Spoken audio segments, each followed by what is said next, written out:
Hola, ¿qué tal? Hoy nos vamos a meter de lleno en uno de los crímenes financieros, más grandes de la historia, que ocurrió nada menos que en el corazón del Imperio Español.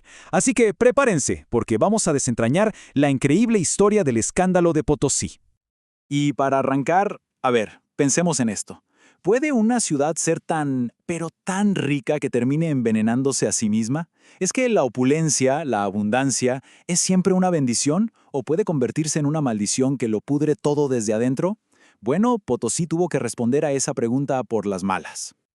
A ver, viajemos en el tiempo. Estamos en 1648. Potosí, Virreinato del Perú.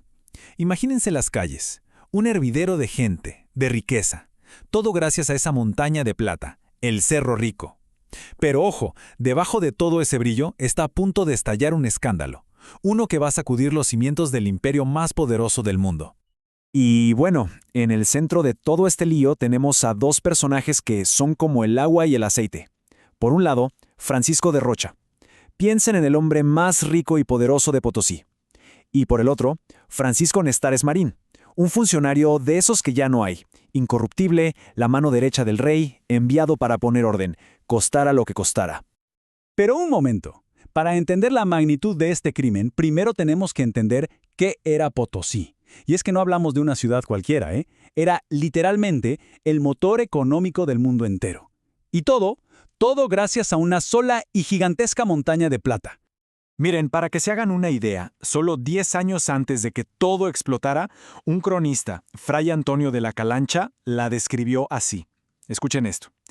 La verdad es que estas palabras lo dicen todo, ¿no? Capturan esa mezcla de asombro y casi temor que generaba la ciudad.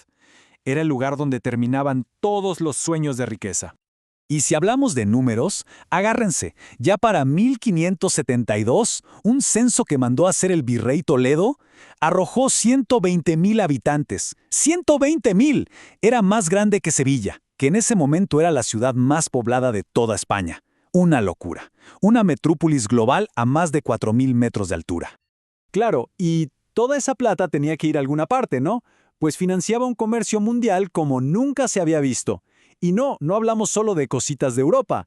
A Potosí llegaban sedas de China, alfombras de Persia, especias de las Indias, de todo. Fue la primera economía global de verdad. Y Potosí era su centro. Un centro brillante, pero también caótico. Ok, ahora vamos al meollo del asunto. ¿Cómo es que tanta riqueza crea un sistema donde la corrupción no es la excepción, sino la regla? Porque para entender lo que hizo Rocha, primero hay que entender cómo funcionaba esta maquinaria de codicia que lo permitía todo. Y esto es fascinante, de verdad. Miren la matemática de la corrupción. El puesto de alguacil mayor, ¿cuánto costaba? 100,000 pesos. Y el salario oficial, unos 2,500 al año. Entonces la pregunta es obvia. ¿Cómo recuperabas la inversión y además ganabas plata? Pues la respuesta era un secreto a voces. Sobornos, extorsión, fraude. El sistema mismo te empujaba a delinquir para que los números cerraran. Bueno, y es justo en este ambiente, en este caldo de cultivo, donde el fraude de nuestro amigo Francisco de Rocha simplemente explota. Y ya no hablamos de la corrupción del día a día, no, esto fue algo a otra escala, una crisis que amenazó con destruir la moneda de todo el imperio. El plan era, tan simple como genial y devastador. Rocha, con ayuda de gente de adentro de la mismísima Casa de la Moneda, empezó a rebajar la calidad de la plata. O sea, le metían metales más baratos a las monedas. Y ojo, no lo hacían en un sótano oscuro, lo hacían en la fuente, en el lugar que se suponía debía garantizar la pureza. Esto no era una simple falsificación, esto era envenenar el sistema desde adentro. Claro, la corona no se quedó de brazos cruzados. La respuesta fue inmediata y mandaron a investigar. Pero aquí la cosa se pone fea. Con Rocha como el principal sospechoso, de repente 4 de las personas que lo habían acusado mueren. Así, de la nada, en circunstancias, digamos, muy convenientes para él. Pero Nestares Marín no se asustó, para nada, siguió adelante, arrestó al millonario y ¡pum!, lo condenó a muerte, en contra de toda la élite de Potosí. Y con esa sentencia se preparó el terreno para la batalla final.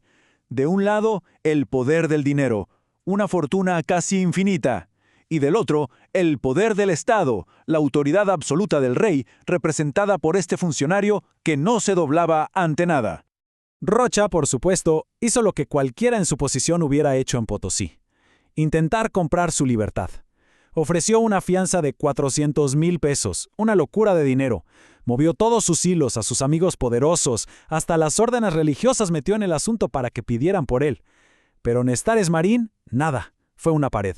Rechazó cada oferta, cada intento de presión. Estaba decidido: la justicia del rey se iba a cumplir sí o sí. Y el final fue brutal. Pero no solo brutal, fue todo un espectáculo calculado para mandar un mensaje.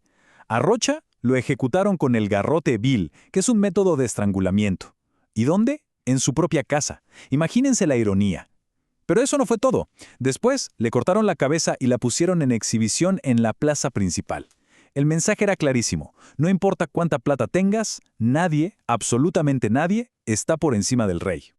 Pero aquí viene la parte más irónica y triste de la historia. Uno pensaría que Nestares Marín, el héroe, recibiría todos los honores, ¿no? Él esperaba que lo nombraran obispo. Pero no. La corona, tal vez asustada de un hombre tan recto, tan inflexible, simplemente lo dejó de lado, lo repudiaron. Murió solo, olvidado por el mismo rey al que sirvió con una lealtad de hierro. Y para cerrar queda este verso, que muchos asocian con la caída de Nestares Marín. Aprended, flores, en mí lo que va de ayer a hoy, que ayer maravilla fui y sombra mía aún no soy. Es una reflexión brutal sobre lo rápido que se va el poder, ¿no? Al final, la historia de estos dos hombres, Rocha y Nestares, nos deja con una pregunta que sigue resonando. En esa carrera loca por la riqueza, por el poder, ¿cuál es el precio final que se termina pagando? No en plata, sino en todo lo demás.